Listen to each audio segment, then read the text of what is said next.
Today's project is a simple piano.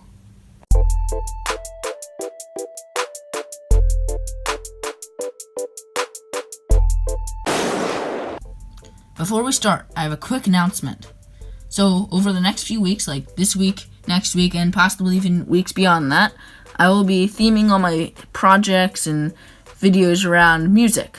I'm not exactly sure when it'll end, but I hope that you guys enjoy this. I'll be making a simple piano, and it'll even go up to a piano that can play all kinds of notes, and you can change the pitch of it.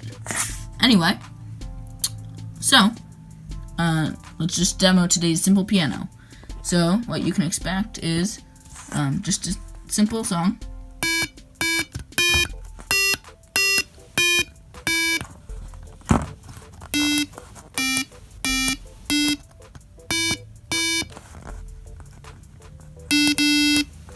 Anyway, it might be a little hard to see, but it's a little small, but it's a simple piano. 1 Arduino. 7 buttons. 7 220 ohm or 270 ohm resistors. A huge amount of jumper wires and some of these little connecting wires, but you won't really need those because you can see how many wires we need. And 1 speaker.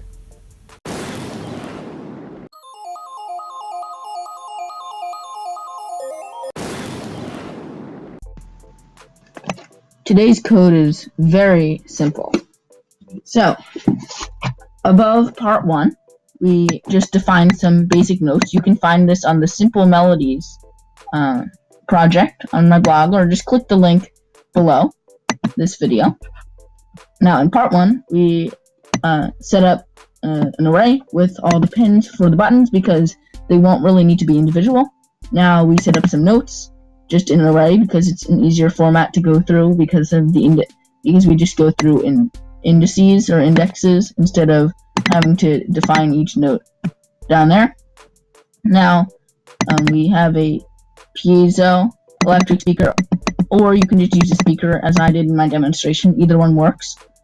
And then we set up a beat. You can change this to be faster or slower. This will be the length of the notes, even though that doesn't really matter, but it's an option.